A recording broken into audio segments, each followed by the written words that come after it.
Ya, itu tadi kita mungkin langsung saja ya nanyakan kepada Ketua Kadinnya sendiri. Sebenarnya Pak Franky, kalau kita lihat dari dialog yang terjadi tadi malam dari para capres dan juga para cawapres ini, dari anggota sendiri atau juga dari pengurusan mereka yang hadir dalam acara tadi malam, sebenarnya yang mana yang lebih menguntungkan? Kalau dikatakan menguntungkan, dua-duanya menguntungkan. Karena kehadiran kedua pasangan capres-cawapres ini kan menunjukkan bahwa komitmen terhadap bisnis itu satu hal yang tidak ada pilihan, bahwa kalau kita mau memajukan ekonomi Indonesia maka harus bersama-sama dengan dunia usaha, dan Kadin dalam hal ini memang secara undang-undang itu adalah satu-satunya organisasi bisnis yang diakui oleh pemerintah dan ada undang-undangnya. Jadi kalau dikatakan menguntungkan, saya kira kemarin itu kita bisa melihat bagaimana dua pendekatan yang berbeda kalau menurut saya, bagaimana Pak Prabowo Pak Hatta dan juga Pak Jokowi JK. Jadi saya kira kita tentu sangat menjadi lebih optimis siapapun yang menang. Kedua pasangan ini pasti akan pro bisnis begitu ya. Pro bisnis. Pak Franky, beberapa anggota Kadin mengatakan bahwa secara umum apabila dilihat begitu, Pak Prabowo dan Pak Hatta berbicara konseptual, makro. Sementara Jokowi JK berbicara mikro dan implementatif. Anda setuju dengan pendapat itu? Saya setuju kalau itu, ya. Karena memang dari kami sendiri kan, kalau Anda lihat dari pertanyaan-pertanyaan itu kan sudah sangat spesifik. Misalnya orang bertanya tentang logistik gitu, ya. Bagaimana bicara tentang permodalan UMKM. Mana yang lebih dibutuhkan oleh Kadin, Pak? Kalau tadi malam saya kira penjelasan Pak Jokowi jauh lebih sesuai dengan kebutuhan kita. Tetapi tadi yang disampaikan oleh Metro TV bahwa seperti yang Pak Prabowo sampaikan bahwa pemerintah ke depan akan memberikan komitmen besar terhadap dukungan Kadin atau bisnis itu ditetapkan oleh beliau, ya. Tetapi Pak Jokowi itu lebih banyak bicara mengenai how to-nya gitu. How to-nya. Ya, how to-nya. Jadi dan itu lebih menguntungkan menurut Kadin. Semalam itu lebih menjelaskan dari pertanyaan-pertanyaan disampaikan oleh teman-teman. Oke. Pak Amir, sebenarnya kalau dari kubu Prabowo atas ini sebesar mana komitmen yang memang direncanakan akan diberikan kepada para pelaku bisnis kepada Kadin sendiri? Komitmennya 100%. Jadi saya juga harus meluruskan. Kalau tadi malam itu di tunggal Prabowo Hatta tuh kelihatan sekali kuatnya. Jadi konseptual ada. Konseptual itu kan konstitusi. Pak Prabowo mengatakan konstitusi itu kita harus mensejahterakan rakyat. Baru sampai turun makroekonomi, Pak Hatta ahlinya, sampai kepada korporasi. Memang Kadin lebih banyak di korporasi. Dan kalau kita lihat sebetulnya ini runtun. Apa yang sudah ada di pemerintah sekarang, mana yang baik dilanjutkan, disempurnakan gitu. Sementara kalau kita lihat dari Pak Jokowi JK, dia selalu menyalahkan apa yang ada sekarang gitu. Yang dibanggakan 10.000 megawatt.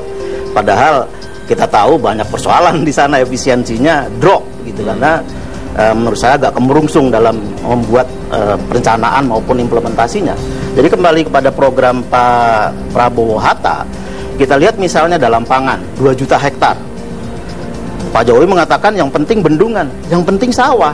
Bendungan itu adalah infrastruktur, namanya penunjang, automatically bahwa bendungan akan mengikuti. Tapi itu kan lihat penekanannya. 2 juta lahan sawah itu bukan hal yang baru di Indonesia. Dulu di masa Orde Baru tahun 1996 sebelum Pak Soeharto lengser sudah pernah dibangun di Kalimantan, tapi toh gagal begitu. Ya kalau jangan kita katakan kalau gagal kita tidak lakukan, harus dilakukan.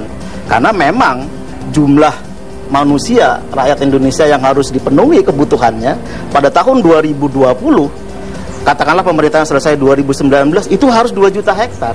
Kalau tidak berhasil 2 juta hektar minimum sampai 2019, maka kita akan mengalami ketidakmandirian pangan. Itu yang ditekankan oleh Pak Prabowo. Mas Darmo, mohon maaf, kalau Mas Darmo melihatnya apakah memang betul Jokowi JK hanya menyalahkan program pemerintah, atau mereka memiliki sesuatu kebijakan yang implementatif dan bisa pahami secara lebih mudah? Kalau kita melihat ya, dinamika bangsa ini membawa pada momentum ini, di mana rakyat itu sangat paham bahwa diperlukan suatu pemimpin yang berorientasi pada aksi. Dan rakyat pun sangat paham bahwa seorang pemimpin yang mungkin sangat cerdas, pandai berretorika, dan pandai berpidato, tetapi tanpa aksi pun akan membawa sesuatu pembangunan yang stagnan. Jadi rakyat itu paham itu, dan dinamika itu membawa itu di sini, dan itu dijawantahkan dalam kekuatannya Pak Jokowi, seorang pemimpin jenius yang berorientasi pada aksi. Dan kalau kita lihat bahwa itu talk is cheap, bahwa suatu wacana, suatu strategi yang baik itu strategi makro, itu sebenarnya sangat gampang sekali untuk ditiru dan gampang sekali dilontarkan. Tetapi kalau kita lihat bahwa perjalanan pembangunan ini stagnan, the devil is in the detail, pada detail implementasinya.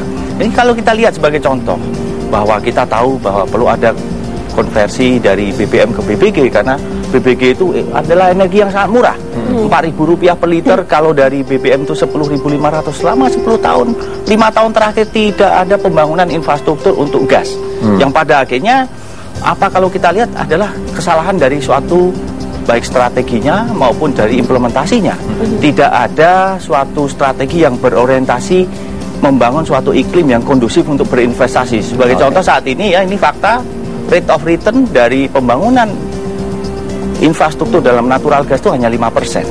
Sedangkan cost of capital 12%. Sehingga ini saya melihat bahwa tidak adanya keberpihakan pada bisnis di sini. Mas Darmo, kalau kita lihat tadi malam juga bisa dikatakan ada juga beberapa pernyataan-pernyataan yang sebenarnya cukup menyerang kinerja dari Menko yang ada sekarang, yang mana itu adalah Pak Hatta sendiri. Apakah ini memang strategi dari tim sukses sendiri? Jadi memang pada akhirnya Pak Jokowi itu kekuatannya pada aksi. Dan kalau kita lihat paparannya selalu to the point, right to the point. Sebagai contoh di bidang pertanian, beliau menyatakan bahwa yang paling penting itu adalah suatu tata kelola. Bagaimana kita punya suatu strategi yang keberpihakan pada petani. Kita punya pondok pesantren yang kita kelola secara baik, kemudian kita juga yang melakukan pertanian, kebutuhannya sangat sederhana. Pada saat nanam, mana bibitnya? Bibit yang bagus, yang murah.